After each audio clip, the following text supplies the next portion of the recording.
Hi everyone, I'm Tom, and today I'm going to be playing Europa Universalis, The Price of Power, which is an enormous, century-spanning game of alternate history, really. Players will take on the roles of countries as they existed in the time you want to start the game. There are loads of scenarios you could play. There are 3 ages in the base game. You can get an expansion that adds a 4th age. We're going to be starting in Age 1 here, which starts as in 1444. I'm going to be playing the dedicated solo scenario that is in the box. You can add bots to any game. You can make your own scenarios up. There's a second book of scenarios in the expansion, and this is on GameFound right now with a brand new expansion, Defying Destinies. There's still a bit of time left if this playthrough piques your interest and you'd like to check that out. I'll put a link to it in the corner of the screen and the description. This playthrough was sponsored by AGA Games, who publish the board game. So yes, we are going to be playing a board game that was translated into a video game that has now been translated back into a board game.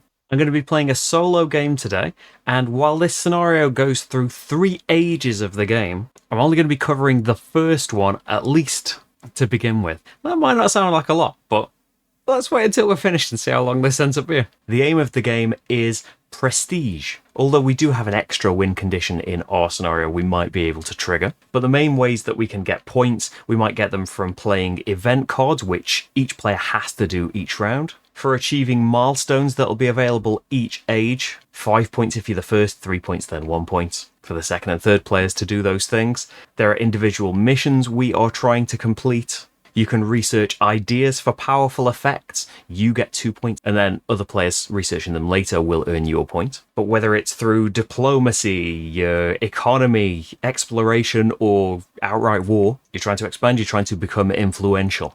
So, in the game, we are just focusing on half of Europe in the base game. The expansion comes with another board where you can play scenarios, I believe, just on that side of the board, but you can play great big epic ones as well on both boards together.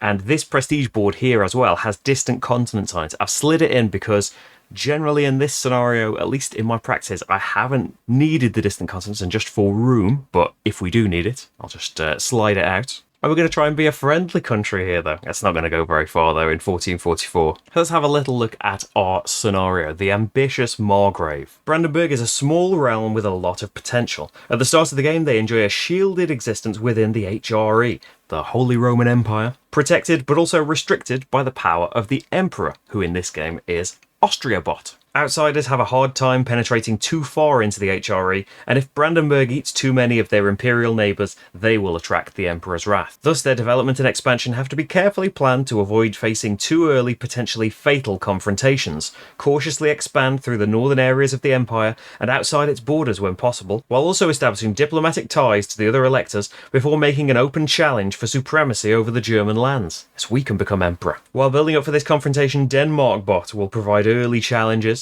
Once Brandenburg eclipses one of their 2 opponents, mighty France will wake up to dispute Brandenburg's claims to the region around the Rhine. And it gives us a lot of setup things. It tells us exactly where the players are. So at the start, we are Brandenburg, this tiny little bit of blue here. And we are against Denmark, who has a fair bit of land and quite good relationships with Sweden and Norway. And Austria, who has a lot of stuff. They are the Emperor of the Roman Empire. There is also France here, who won't do much yet. As the introduction says, they will wake up if you eclipse one of your opponents. They will replace that opponent and be a much scarier prospect. For now, they're represented by these blue tokens on here, and they'll probably do some spreading out as we play. Importantly, our victory conditions. You win immediately if you own or occupy all 3 of Copenhagen, Paris, and Vienna, which is somewhere here, there it is, at the same time at any point. Sounds easy, right? I mean, some of those things are far away,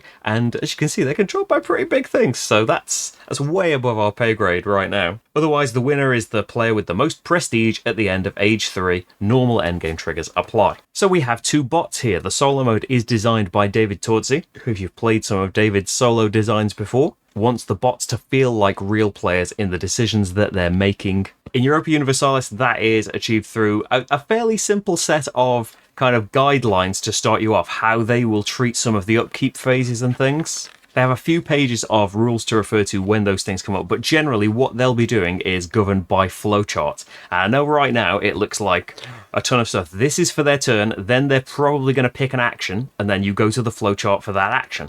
It looks like a billion things, but a lot of the time, like say for taking a bot turn, you start, most of these things won't be true, they play a card, is what this flowchart goes to a lot of the time. Of course, when it doesn't go to that, it will do different things, and you'll start to pick up quickly what, okay, they're choosing colonize, they'll do this particular thing, although they're probably not going to be colonizing in this. We'll see, maybe. So I have these 3 provinces here. They've got my blue tokens on here. That's what I start with in Brandenburg. My army is represented by this miniature, but also next to my player board, I have an army board that shows you there is 1 infantry in my little army.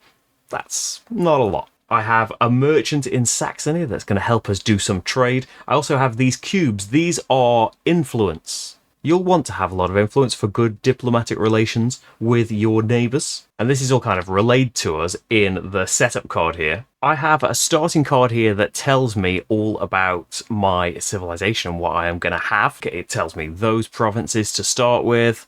I have influence in these places, although I can't have influence in Jutland as I normally would because Denmark own all of it. There'll be no funny business over there. No relations with anybody else. I have a couple of merchants out, and I have my 1 military. I also have my leader here, Friedrich II, who will give me some bonuses in things later on. Over in my player area, I have got 3 missions. I need to choose 2 of these to start the game with, and the rest will stay out later. And then I have to choose some action cards. I get 1 from each deck. So there is military, administrative, and diplomatic. And they relate to the power that we have and the kinds of actions that we will be taking in the game. You see my player board as well. My 3 towns here have come off the board and show me the tax income I'll get at the end of the round and my maximum manpower, which is why I've got 1 out here in an army and 1 available to be recruited into an army should I want to. Hopefully I'm not going to want to. I can also draw 3 more cards from whichever decks I want. I think I'm going to go for 2 diplomatic and 1 administrative. I don't think I'm going to be very military, at least at the start. I don't plan to be militaristic anyway. So I have 6 cards now, and I get to keep 4 of them. This is a simulation of what will happen in the first stage of each round in the future, but you have to pay for cards that you keep, and you don't get to draw as many. So picking 4 of these, you are looking at the action that you can play them for. There is a cost. If it's a colour, that's how many cubes it costs to do that, and also it might cost some money as well. Ducats are the currency. They've also all got someone at the bottom. It's either a leader, if they're a circle, see like my king is, they can be a general of an army, but they could also become my ruler in the future. I don't particularly want them to be though yet. Or they could be an advisor if they've got a square portrait. So I've got 1 option of an advisor, and they will come down here and give me extra power in phases of the game in the future. So I've only got the option of 1 advisor. Okay, so Harbour Refugees gains you colonists. I'm nowhere near going to distant countries and stuff, and I don't think I'm going to be colonizing anyone. So I think appoint an advisor from the top 5 discards of a deck at no additional cost. That might be good to keep. I was thinking of getting rid of that straight away, but now I see that I haven't really got any advisors to boost my action power. I might keep hold of that. Logistics Master, activate 2 of your armies, resolve battles, take a recruit action. Well, you can use them from exhausted. That's probably not. He's a better general. Study technology. Target an opponent adjacent to your realm and research 1 of their ideas at the cost of just 1 power of the matching type. It's 3 to do the card and 1 to do the power, but usually it's 5 to research an idea. You can see him up in the corner here. Costs 1 less if you have a spy network card in play. I don't have a spy network card.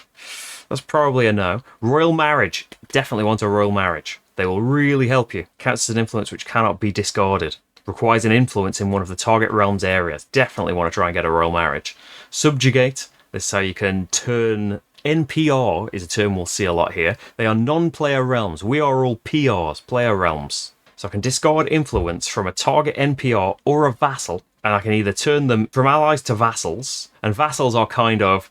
they're not part of your realm, but they will support you. They give you a bit of their tax income. See, as vassal tokens get taken away, you increase your manpower and your tax income, although not by as much as if they were your towns. Or if they were already vassals, you can annex them and turn them into your towns. We have to both be at peace, and our base tax has to be higher than theirs. That's something to think about, actually. Revolutionary idea. Research an idea at the cost of just 2 of a matching type. Score a point extra if this idea hasn't been researched yet.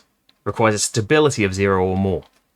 Our stability is 0 at the start, so I think those are the 4 we're keeping. He's my only option as an advisor, but I think I want to play him for Revolutionary Idea. Okay, some good cards. I'm looking forward to those. So they will go into the discard piles because they're not gone necessarily. When you take cards in the future, as you can see, we've had an action card that lets us take from discards, and sometimes you will be able to pay extra to get cards from discards instead of drawing from decks. And we also need to choose and keep 2 of these starting missions. So control electors. In 3 of Rhineland, Westphalia, Saxony, Brandenburg, or Bohemia, either have the most influence or own all the provinces. So, Brandenburg, I own all the provinces. I start the game like that. There are 2 missions that are specific to me, and 2 are generic. They have been seeded by the mission that we're playing, though, the scenario. It's told us, get these particular missions, and you can have 2 of these 3 to start you off with. If we do that, we can increase the Holy Roman Empire's authority by 1, or we can gain a manpower. That's quite useful, because our manpower is 2. So increasing that would be great. We all need to defend. Expand the nation in an area adjacent to any of your core provinces. So your core provinces are the things you start with, basically. On the map, they have your crest on them. But in the future, if we can spread our influence and have more towns, then if you own all of the stuff, there are actions you can take, there are cards that you can play that will let you put core tokens down that say, hey, that's one of your cores. So in an area adjacent to any of your core provinces, own 2 or more provinces that are not core provinces. In fact, gain 2 military power or a claim adjacent to your realm. Claim tokens are how we can start wars and stuff. Or, and this is my proper one, Hohenzollern dynasty. Apologise for any pronunciations. I'll do my best. Have a royal marriage and an alliance with a realm in the Holy Roman Empire. I gain 2 influence in HRE area adjacent to your realm. Okay. So we've got a card that gives us a royal marriage. An action could give us an alliance. That feels possible. And control the electors. Yeah, I think we'll go for those 2. I think they're nice and possible. So the other gets set aside for later. So with all that picked, it's time to start the first round of the game. So each age has 4 rounds, and in each round we will take turns. I am the start player. We'll take turns performing an action until 2 of us have passed, and then the other person kind of has to pass. You must spend 1 of your turns getting an event. Other than that, you can do what you like. There are quite a few actions in the game. It's a very complex game. And I should say, by the way, like, the whole aim of this is to show you how the bots kind of play, how the game feels to play. It is a very complex game. It might be the most complex game I've ever played. Although, according to the Board Game Geek weight rating, it's like 0.01, higher than something like On Mars or 1862. It's up there. So we can take all sorts of things. I am not going to go through everything. I'm just going to explain the action as we do it for the first time. And something I'm quite scared about is the bot taking away my event. Now, I think everybody has an event specific to them seeded into the deck, and anybody can take the event. But if somebody else picks it, they're probably going to choose the option that's bad for you. So my particular event here, the Fate of Neumark, I could choose Brandenburg can pay a diplomatic power and 5 ducats to develop Berlin from a small town into a large town and gain a prestige, a point, and put 2 influence in Prussia. You gain a diplomatic power. So you is the person who picked the event. So obviously that's pretty good for me. That costs me nothing. Well, it costs me 5 ducats, but I turn my small town into a big town. That sounds good. Or you could choose the offer is rejected. Brandenburg loses 2 points but gains a claim in Prussia. You gain a military power. Also at the bottom, there is a leader here, John II Cicero, who might be better than my leader. He gives me more military power, which isn't particularly what I'm into. In mine at the moment, we can just about see he gives me 2-2-1 extra cubes. He'll give me 1-3-3. So he is better, but he's a bit more military-minded. But if the bots take that, they will choose the bad thing for me. I could still take the leader, but I wouldn't get to choose the big thing. So I don't necessarily want to do it first, but I'm going to choose this as my event. There's also a face down event here. This will get revealed after we finish mine. So you can't, the first player gets a pick of 3 to choose from. As soon as someone's picked an event, we reveal another one. And the events that didn't get picked get 2 ducats on them. The bots don't bother with money, but they'll get some more bot power for that. We'll see how they work as we get into them. So resolving the effect, I may pay 1 diplomatic power, which I will, and 5 ducats. I'll start with 15. So I'll pay 5 of them to develop Berlin from a small town to a large town. So Berlin here, I can take the small town off and put a big town on it, which I'm pretty pleased with. Gain a prestige, I'm in the lead, let's just call it there. And I put 2 influence in Prussia and gain a diplomatic power back. Remembering where things are is always the trick. Oh, it's over here. So I've got 3 influence in Prussia. I kind of wanted to spread out this way as someone to be my ally, but Prussia would be a much cheaper ally. So that's all of that stuff done, and then there might be events at the bottom. There is at the bottom of all of the other things, secondary effects to resolve. In this case, the person who is playing that realm can take that as their leader, and I think I'm going to. So, sorry Friedrich II, you didn't get very long in charge. John II Cicero is here. That's my action, but we do actually reveal this one as well. So we've got the Hungarian throne is for Austria. We have revolts. Oh, that might be bad. Heretics, some bad things potentially coming when the other players pick these, but 3 events are going to happen, and I would rather they didn't pick the one that specifically does bad things to me. Now we can go on to the bots, and this is where many things are going to come in. I won't slowly go through this every time, but just for the first time. So Austria is going to be next, then Denmark. So we start at the start.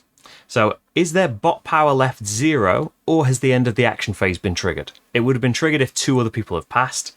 They have got 9 bot power by default at the start. I should say as well, I'm playing on easy difficulty because I'm kind of rubbish, and I've learned this very quickly to try and get this in time for the GameFound campaign. But more than, oh, I want to win, I'm not that bothered about that. I would like to be able to do stuff so I can show you things. So that's going to affect how many things they recruit, how many extra bot power they get later. So they got 9, so no, not true.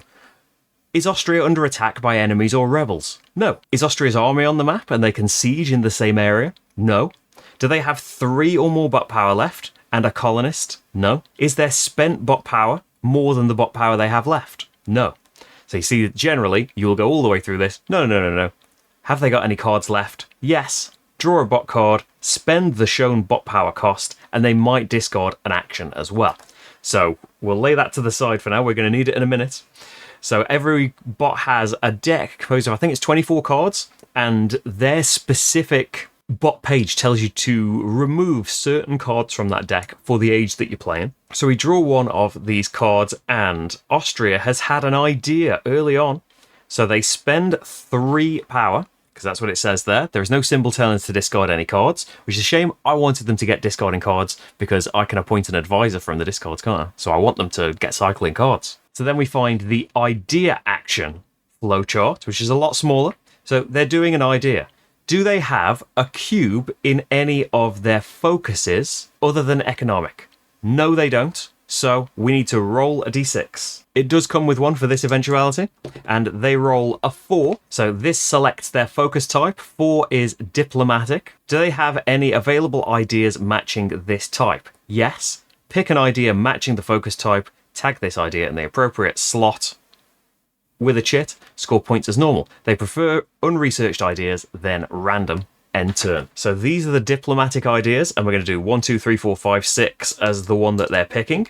And they are going to go for Quest for the New World. Now the specifics don't matter of what this idea does. For us it will, but the bots don't care. They just put that on there, and they're going to get 2 points, and they will get a further point if anybody else researches this idea. And they also get to put a chit in here. They have had a diplomatic idea. So this means in the future, when they take diplomacy actions, they will get to put extra influence down. And when they have naval battles, they'll roll extra dice. And they will get more and more abilities as they research these ideas. That's them done. So we go to Denmark, and it's the same thing. We would run down that flowchart, and no would be the answer to everything except draw a card.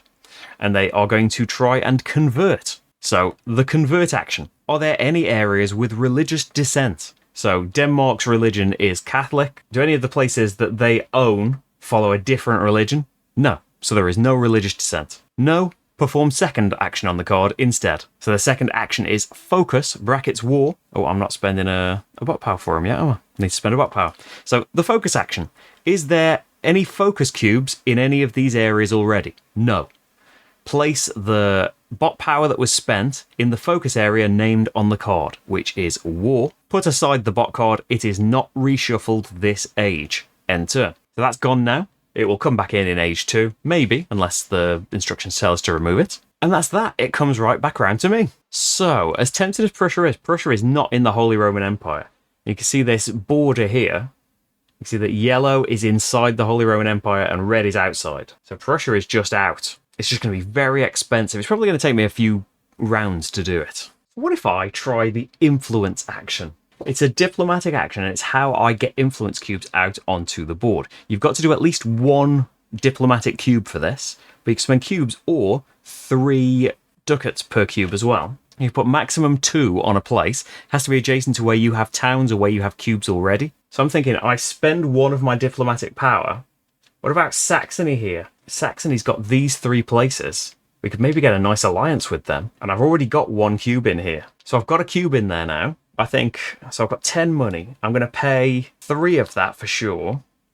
So I've got 2 in Saxony, because I want 3 in there ideally, and the royal marriage will count as 1. But if I get 2 in Westphalia, isn't this done then? In 3 of Rhineland, Westphalia, Saxony, and Brandenburg, or Bohemia, have the most influence, minimum of 2, no ties, or own all provinces in the area. If I spend another 3 now, I'll only have 4 money left. Pop another cube in Westphalia, and this is done, isn't it? Have the most cubes, minimum of 2, or own all the stuff in the area. I've done this. So that is 2 points for the mission, and I can either increase the imperial authority by 1, which will give the emperor a bit more power. The emperor is going to be backing me up, hopefully, although I'm kind of stepping on his toes a little bit, spreading into Saxony. Or I can gain a manpower. I'm going to gain a manpower. So at the end of the round, I'll get an extra available soldier. And that's a mission done. I'll get to do more missions later. So the boss, same situation as before. We're going to draw a card for them. It's going to be diplomacy, so it's going to cost them 2 of their power.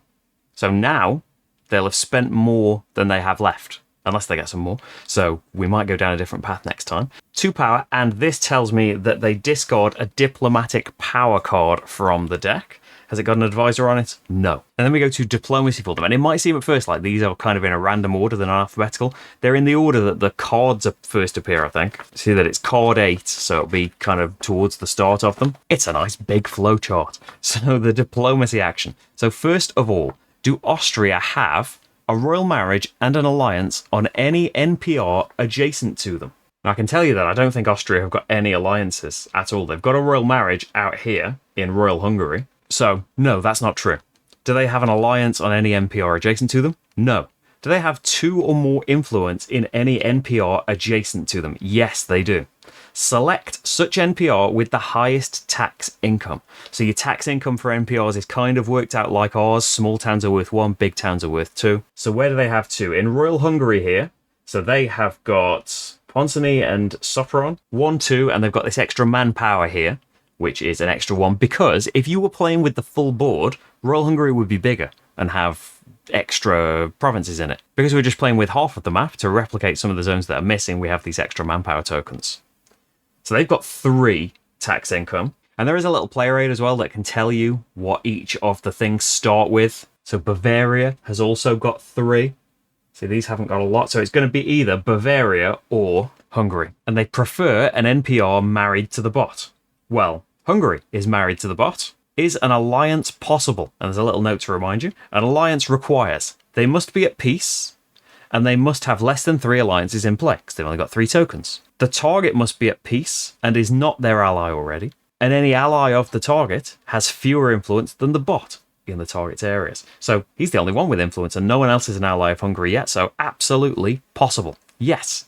Place alliance on target's capital and add an influence on there if space. There is only space for 5 influence cubes in each area. So they've made an alliance with Hungary as well as a royal marriage. So we've done that. Carry on to end turn. That's it. So Denmark will be drawing a card as well, and they are going to try and convert again.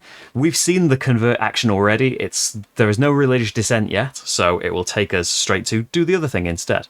So they spend a bot power, and the focus action will be slightly different because we'll start out, is there a cube in any focus area already? Yes, there is. So they ignore the politics here that the card wants them to do.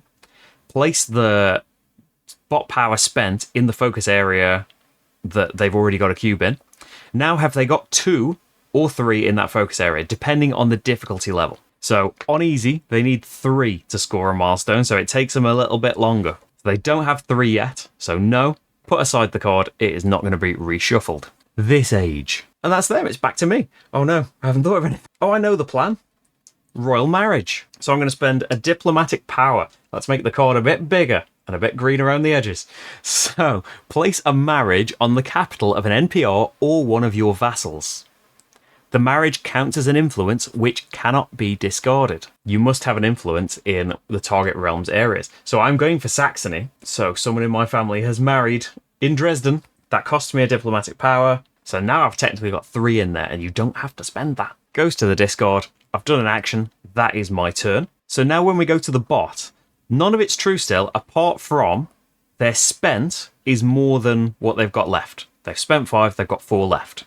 Are they at war and they have 4 or more left? They're not at war.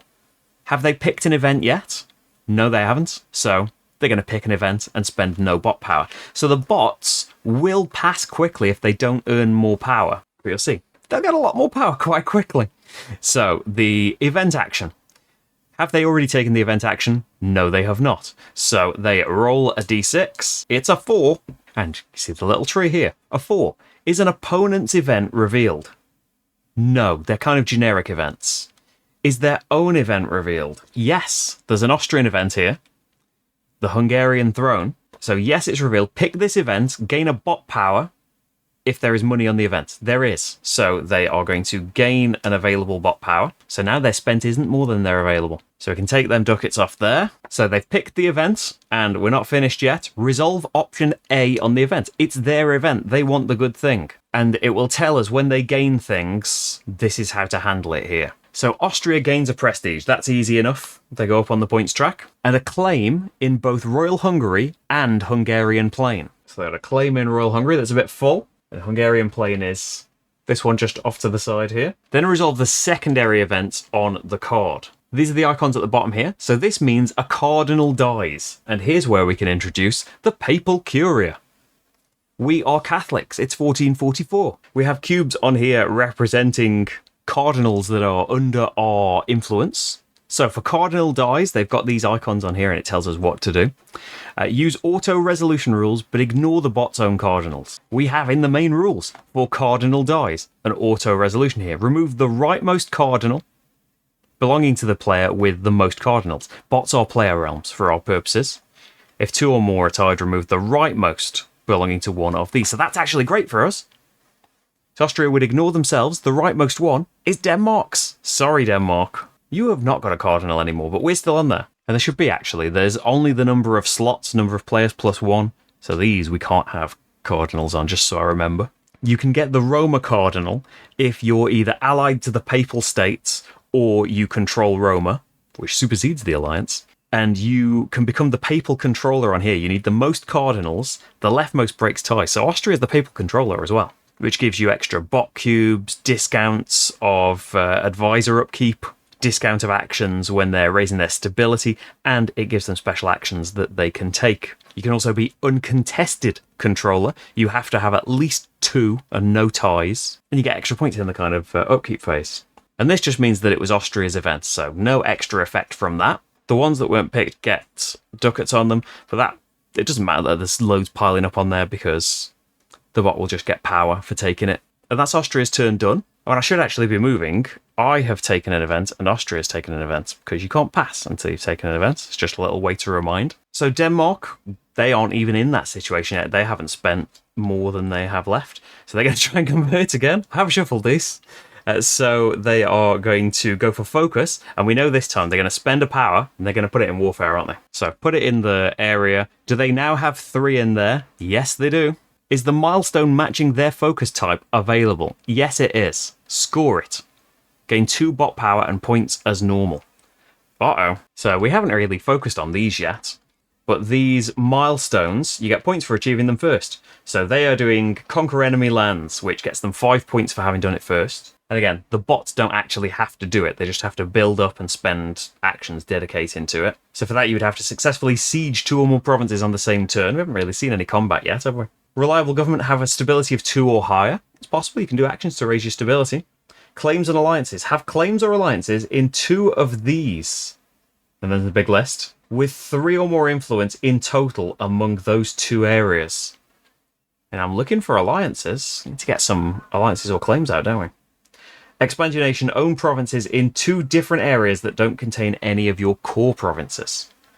So own them is not vassals, you have to have actually taken them over. Okay, so we have scored it, then discard all cubes from focus area, put aside the bot card, it is not reshuffled, and end turn. Okay, and it's back to me. So I want to get an alliance over here. That is going to cost me diplomatic power equal to half their base target tax. So their tax is 3. So half is 2, because you always round up unless you're told otherwise.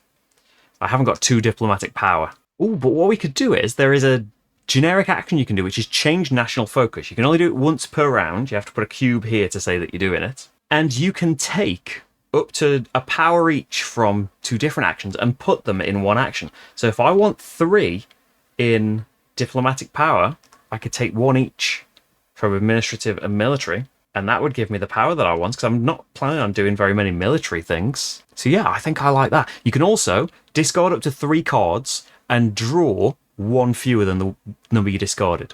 You can pay a power of the type that you're drawing and 2 money to draw from the top 5 of a discard instead. I'm kind of happy with my cards, though. Another royal marriage would be nice, but I found a way of getting another royal marriage as well. I'm marrying everywhere. I'm just going to get the cubes, though, and that's going to be my action. So back to the bots in Austria, you can see from the thing, we have to have more spent than they have left. Equal means they go right back down, they've got cards left, they draw a card. And that card is going to be Convert. There's no religious dissent for the Emperor. He's going to spend a cube, and we know from the thing, they're going to put that cube in Expansion. They have not got 3 in there, so they're not going to score the milestone. And this card is gone for the rest of the age. And for Denmark, until wars and stuff start, they simpler things, but oh, there we go. The military action. Okay, new flow chart. So, military. Are they at war? No, they're not. Do they have a claim? No, I don't think they've put a claim down anywhere yet. Is there an area with power struggle token? We're not playing with power struggles, so no. Do they have a marriage with the fiery side up? No. So go to their military target chart and roll a die. For this, we need a 3rd booklet. The scenarios booklet at the back of it has got the targeting charts for all of the realms. It also tells you which cards get removed from their bot deck. So we are doing military targeting. So we need to roll the die, and this might be a little bit small here. So a 2, 3, or 4 takes us to Sweden. So roll for a target. If it's an NPR, place a claim. Sweden is an NPR, so they're going to put a claim in Sweden. Then, is the target an opponent? No. Do they have less than 4 influence in target areas? And is the target eligible? So they've got 3 influence, so the first part's true. Eligibility follows the same basic rules as when you're declaring war on people. So the restrictions are you can't declare war on an ally. Oh, they have got it. They are an ally. So straight away, they aren't eligible. So no, they are not eligible. Go to the military target chart and roll something else. Okay, so I don't think we place the claim. We roll again from Sweden. See how the chart goes down? So we'll roll the die again, and it's a 1. So that's going to take us to Hamburg. Okay, so Hamburg is a possibility. They're going to put a claim down there. So have they got less than 4 cubes? Is the target eligible? Yes. Is the target strength greater than or equal to double the bot's strength? And it tells us in the little note here that the realm's strength is their tax income for an NPR. So Hamburg's tax income is just 1. Their military strength is 1. And Denmark's military strength is their army plus their reserve, which is 5. So is the target strength greater than or equal to double the bot's strength? No, absolutely not. Declare war on target. Spend a bot power to recruit 7 units based on the difficulty. So they can't recruit 7, but they'll recruit everything that they can. And thinking we might have a round without war? No, Denmark is at war with Hamburg. So, does the bot have NPR allies with 2 or more influence adjacent to the target? No. Targets may send defensive call to arms. NPRs always do. If they had kind of vassals or alliances or anything like that, they would do a call to arms with those. They haven't, but Hamburg and all of Lower Saxony is part of the Holy Roman Empire. Declaring war on Hamburg is declaring war on Austria and all of us. Well, I don't know if I'm going to be able to help. So, there is a war. The bot will absolutely accept the call to arms, and they gain power equal to the imperial authority, which is 3. It's kicking off. That's going to change some flowcharts. So Hamburg sent a defensive call to arms to the bot, and we need to put a little cube on defending the HRE.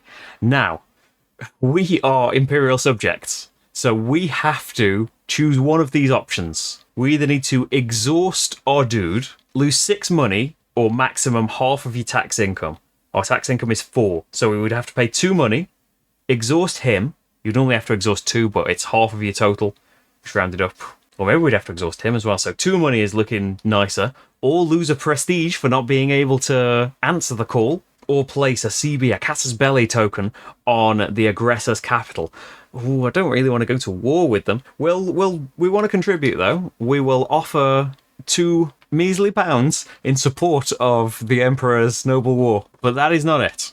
So they've sent their defensive CTAs. Remove all of the bot's influence from all of the target's areas. Does this trigger a naval battle? It does. Because Hamburg have got a port here, right? In the North Sea, where Denmark have a boat. So this triggers a naval battle. So, for a naval battle, is any enemy a player realm? No, their enemy is an NPR. Roll battle dice. Number of artillery dice equal to the number of hostile ships. Now, this will be covered as well if a land battle happens against NPRs. They don't actually have armies that exist on the map like we will. In fact, I'm the only one with an army on the map right now. It might be the weakest army there is, but it counts. You look at basically like their tax value. So they're a small town. Value 1, they get 1 die. Nobody around is helping them, even though we're all in the HRE together. Guys, you might regret this decision. Bremen, Friesland, they are not helping out. They have 1 die. They're not going to do anything with this die. So they want to roll the cannons, the artillery, basically. They do manage to roll it, but this is going to ask us now. Is the number of cannons rolled greater than or equal to 2 plus adjacent bot ports? No, because the bot's got loads of ports as well. No. So basically, they are treated as having won this battle. So they get a bot power if it's the first battle they won this turn. It is... Uh-oh. Denmark is scary. End battle. That is the naval battle. They get more complicated later when there are more things out. There are maybe player realms involved. So we go back to the military action. Because this isn't over yet. We went to a naval battle, resolved in alphabetical order if there are multiple. But now we have a... Does this trigger land battles? No, because their army isn't out. Is their army size greater than or equal to double the target's strength? Their strength is 1, so yeah, you'd be able to do that with a much smaller army, Denmark, yes. So this takes us to, is their army on the map board? No. Place the army in own area closest to enemy and check for MAC. So their own area that's closest is Jutland here. So that's where their army goes. And their army's got 5 things in it, so they're probably going to win this. So because they've got a land connection to their capital, and they're like naval bridges and stuff that give them this, their MAC, their maximum army capacity, is unlimited. They can have as many things as they like there. Does this trigger a battle? No, they're in their own place. Are hostile units or area 2 or fewer spaces away, including a naval bridge? Yes, it's right there, it's next to it. Move army to enemy area in range. So they will march on Hamburg. Does this trigger a battle? Yes, because they're stood on Hamburg. Go to land battle. So we see both types straight away, albeit against an NRE. So for a land battle, is any enemy a PR? No. Roll battle dice, infantry dice equal to hostile units, and bots casualties will be for any one of these symbols rolled. So these are the infantry dice. They've got attacks of 1. They're just a small town. They've got 1 die to roll. So they do manage to hit. So this will kill 1 of Denmark's army. Does the bot have units remaining? Yes. Resolving bot receives a bot power if it's their first victory this turn. It's not, they've already won one. End battle. So they won that battle quite decisively. I don't think it was possible for Hamburg to roll 5 hits on 1 dice, but they can dream, can't they? They can do some damage. So this did trigger a land battle, then end the turn, gain 1 if they won a battle this turn. They did gain 1 for winning a battle this turn. So, that seemed like a big thing. But yeah, we saw a load of new things there. The military action itself, land battles, naval battles, all wrapped up in one great big... Perhaps misguided, I don't know. Denmark are quite strong, but the Emperor's going to be coming for them now. And we are in the middle of all of that. So now, for an action, I can forge an alliance. It costs 1 to 3 diplomatic power cubes.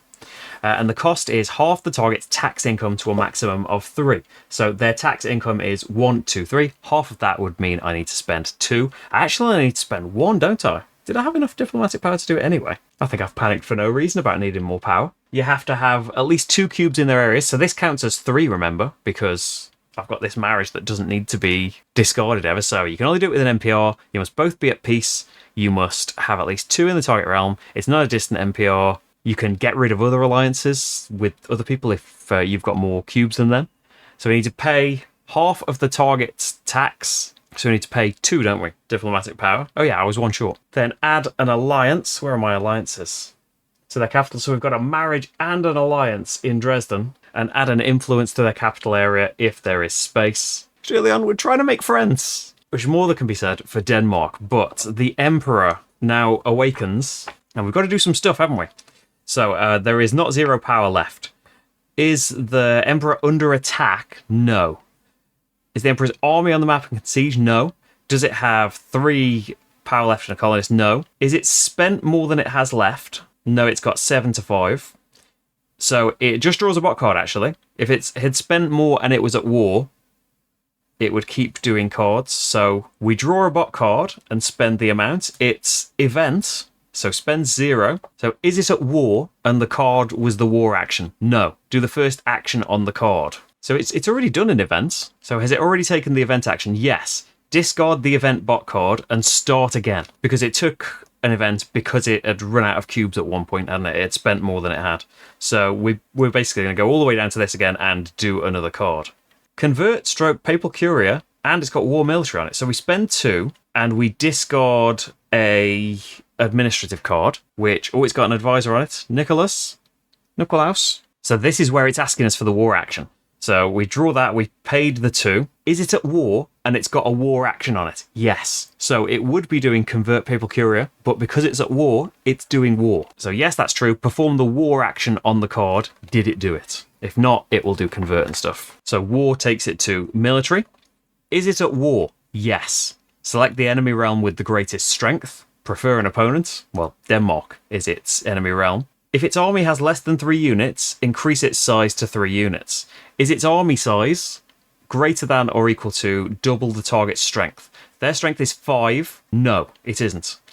Do they have 4 or more power left and more manpower? Yes. Spend 2 to recruit 7 units. So they are at full strength. Now, is their army size greater than or equal to double their strength? Or 8 versus 5? No, they're not at double. So this takes us back to... Have they got 4 cubes left? No. And they haven't got any more manpower left, so no. Is their army on the map board? No. Place army in own area closest to enemy and check for Mac. So their army is going out. And so wherever they place it, they're 3 away. So let's start out in their capital, why not? And it's unlimited. The Holy Roman Empire, actually, the whole HRE gives them unlimited Mac. So place them over here. Does this trigger a battle? No. Are they 2 or fewer spaces away? No. Can they place a ship that would help and they haven't placed a ship this turn? No. Move the army up to 4 spaces to the non-hostile area closest to the enemy. So they're not going to trigger a thing here. So these aren't friendly areas they're walking through. So there are hostile areas. Their movement stops if they walk into one of those. But there are also all these neutral areas here. They can't move into a neutral area that they've got a claim on, but they're not going that way anyway. If they move into one of these areas, they have to remove one of their influence. Being allowed to walk in there, although they are the Emperor's army, and they don't have to stop. They go over here, and they haven't got an influence to remove here, so there will be a battle coming up. As it stands, though, they've moved up to 4, and that goes to end turn. There were no battles. That is it. I feel like there will be battles, though. So for Denmark, they have a lot of bot power left. Are they under attack by enemies or rebels? They're considered under attack if enemy units or rebels are present in any areas with bots' towns, or if enemies or rebels occupy any of bots' towns. No, they're not.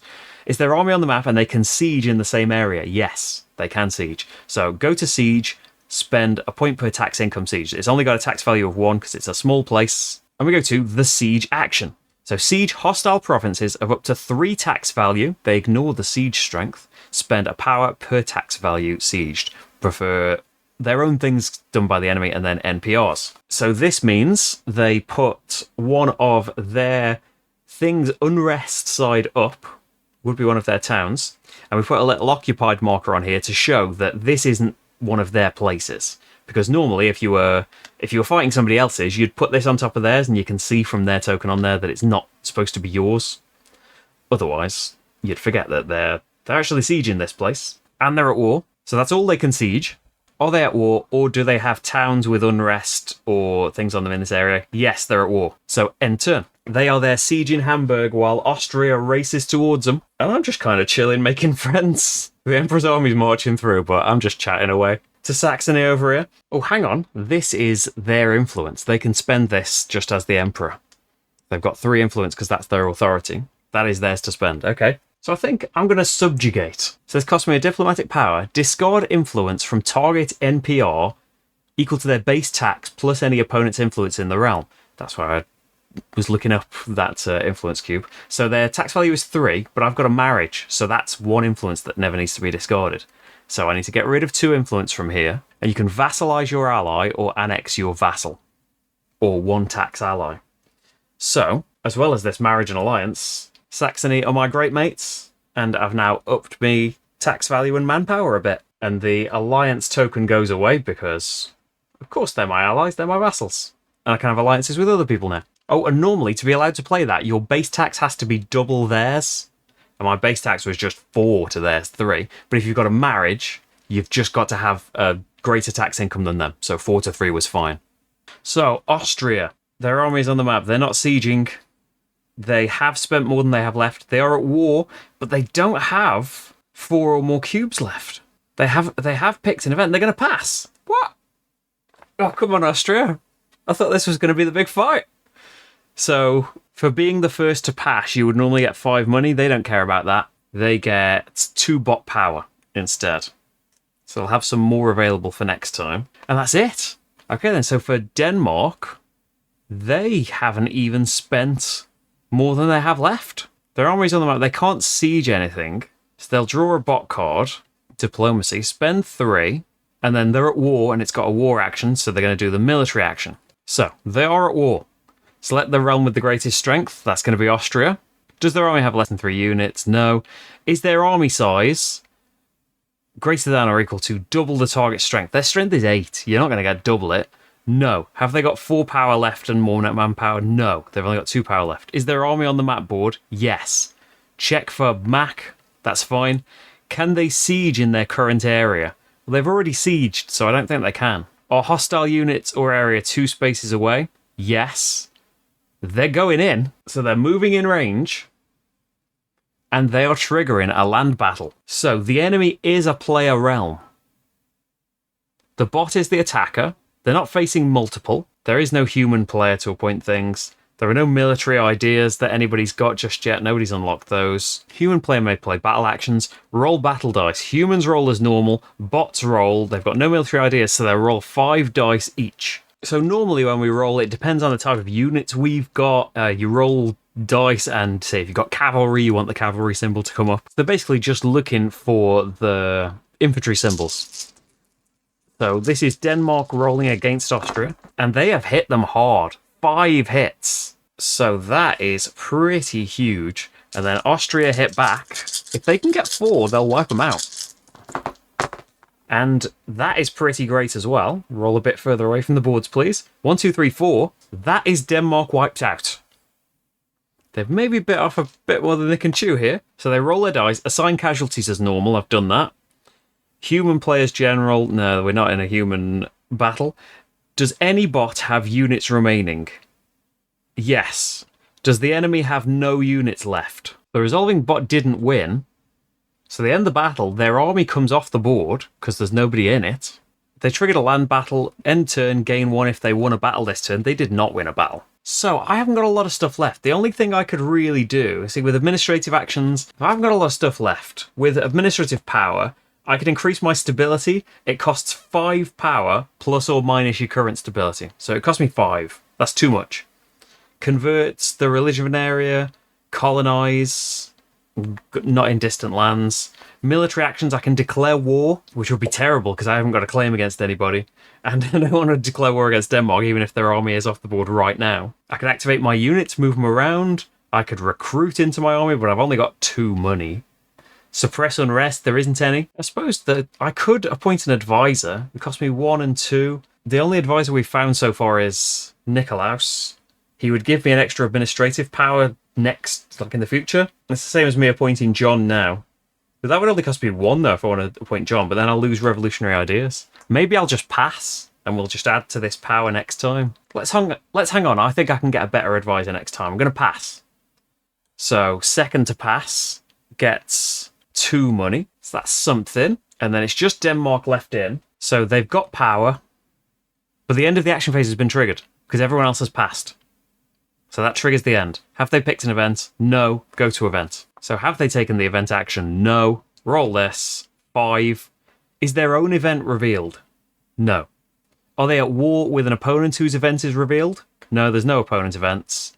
Pick the leftmost revealed event and get a bot power if their thing is on the event. It's not an opponent's event, so they'll resolve option B and then any secondary effects. There's no choice on this. But choose one of your own areas and an area adjacent to it and place diverse faith tokens in both areas.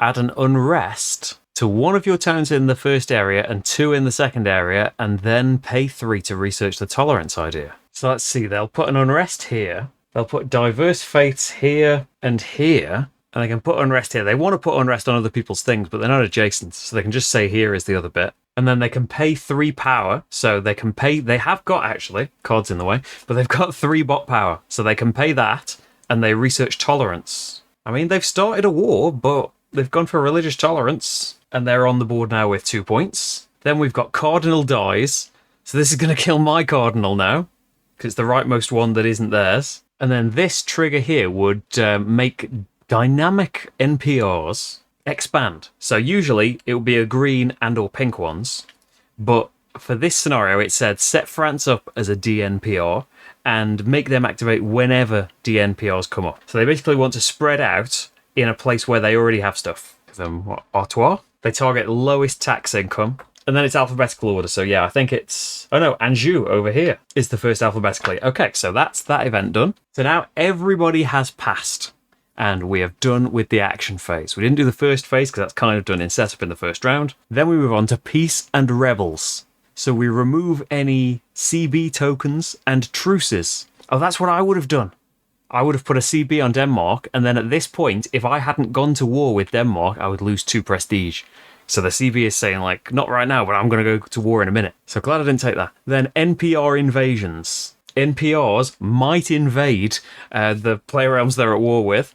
It happens if NPRs aren't allies, they have a province in an area without a hostile unit, and there is an eligible target area. So I don't think they can, because this is, oh no, this is adjacent. I don't think they can do anything though, because their only place is sieged. If they had another place, they might try and cause some trouble for Denmark, but they can't. So there's no NPR invasions. Rebels siege or move. There are no rebels out right now. So then in turn order, we need to resolve peace. So Austria first, and there is a peace chart. So is there an automatic white peace?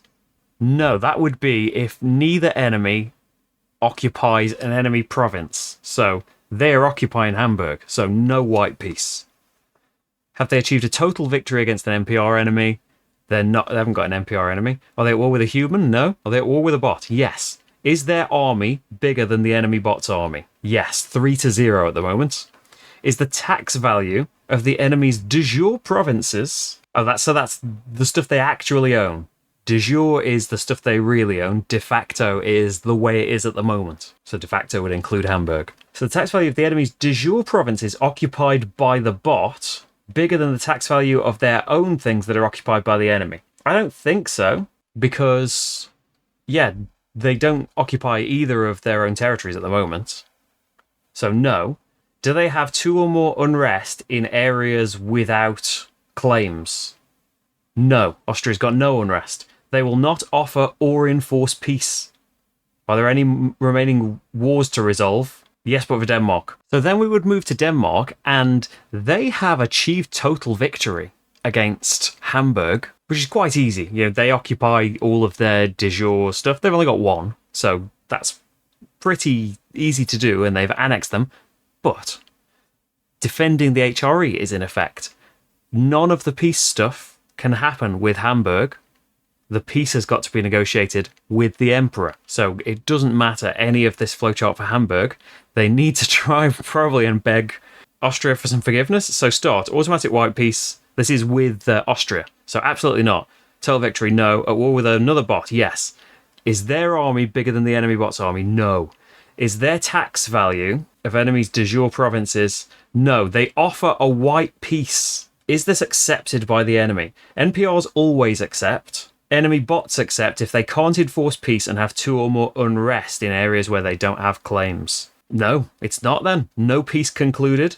Any remaining wars? So no, the war continues. Okay, so that should be interesting. So then we have prestige penalties. And the marriage can be on the other side. Yeah, if that's flipped to the other side, you'll lose some prestige and you lose points and stuff. None of that is in effect, I don't think. Players who have towns occupied by enemies would lose points equal to their tax value. That's not... Hamburg isn't a player, so that doesn't apply. Interregnums. So, at certain points, people can die in this. The people are mortal. And if your ruler dies and you don't have anyone to replace them with, then you have an interregnum. That's bad. You would lose stability. You would flip all of the marriages on your realm because there's now like a disputed thing. Then the next round you'll get prestige penalties. So religious dissent. In areas following a different religion from your state religion, which is here now, they add an unrest. So next one alphabetically, I think. Add an unrest there. And then gain or remove unrest. If at war, add 2 unrest to your towns. So they go for the lowest tax value ones. They've got a lot of unrest all of a sudden. And Austria's at war. So a couple of theirs, they would prefer places where they've got their army to kind of get rid of it. So they might have to kind of turn back because rebels will be rising up. So then rebel dice. In turn order, each player realm rolls rebel dice. I don't have any rebel dice. Austria bot has 2 to roll, and let's see what happens to them. So they lose a manpower, and they lose an unrest. They lose an unrest, and they lose a bot power for lose a manpower. That's how they translate that. Denmark have got 4 to roll. They only roll a maximum of 5 at any time. So 3, they lose but they've got no bot power to lose. And 1 more, a rebellion would be great, but it's unlikely. Oh, wow, I should just say the things that I want to happen. I can show you a rebellion. Oh, and by the way, if this was happening for me, I would resolve my kind of areas one by one where there's rebels, because things need to be applied in those areas. The bots do all those just at once. So the rebellion would make them lose a unit as a casualty, but since they've got no units... Oh, they need an extra die as well, don't they? This is unrest, where they're at war. Oh dear. So that's also lose a bot power. They can only lose a total of 1 bot power from the roll anyway, and they've got none to lose. So this actually means there is a rebellion up here. If you've got no units to lose, assign each rebellion to one of your unrest markers. If it's a core province, it gets occupied by rebels. If it's this, it gets liberated. Also, how do we decide that? If possible, they'll apply it in an area with Bot's army. So they would apply it to small towns first, and it would go alphabetically. So in terms of places that there are unrest with, Hamburg would rebel. I think I've got that right. Yes, I think I've got confirmation on that. Hamburg would rebel, so he's no longer occupied. So things are really not going well for Denmark. This may have been a terrible mistake to start this war. So that's rebels and peace. Now phase 4 is income and upkeep. You can take loans at this phase. You can take loans at any time, in fact. You can get 5 money. It takes 1 off your interest, then you can pay them off for 6 money. So you can cut costs at this point. You can fire your advisors. You can disband your units. You can recall ships that are at sea and stuff. But we get our income. So you get your base income here, which is 2, 4, 6. Advisors need upkeep. That's with money. I haven't got any of that. Military maintenance. It's a money per unit, 2 per mercenary, half per ship at sea. So I've got to pay 1 for this unit that's just out in this army that's not doing anything. So that's 5 income. Then the plague, there isn't any. Interest on loans, I haven't got any. Stability modifier, 0. I'm not the emperor. I haven't got income from ideas. So I get 5. So I've got 9 now. That's decent, isn't it? Bots don't have money. Don't worry about that. Corruption. You can now throw money away to avoid this. If you've got less than 50, don't have to worry about corruption. But yeah, you can. You have to use your administrative power to handle all of this vast wealth you've got. And if you don't, you'll gain debts for not paying it off. Then collect your monarch power. So I don't have any advisors, which now I feel like may have been a mistake. But we get power. So I get from John 2 Cicero, 1 administrative, and then 3 diplomatic and military. The bots discard all of their spent power, and then they gain, because we're on easy mode, 6. So again, I'm a bit worried for Denmark now, because Austria passed early. They had a lot of power left over. But they'd probably actually cure their uprising that's further away from them, wouldn't they? Okay, so that's corruption, monarch power. I've got all this stuff. I haven't got 3 or more stability. The papal controller, who is Austria, gets a power, and the emperor gets an extra power. Yikes. Stay in their good graces. Then we score prestige. So the uncontested papal controller would get some points. There was no one uncontested. If imperial authority was 6, they would get a point. There's no active crusades, power struggles, remove crusade and excommunication. And that's it. So then, clean up. Update and refresh. So if there are any allies in your armies, they go back into your available manpower. Update your manpower. So mine should be 1, 2, 3, 4, 5. Bots should be 5. They haven't really changed, have they? He should have 5. He should have 5 plus 3 for being the emperor. Refresh half your exhausted units. Repair heavy ships. Oh, his imperial influence goes back out.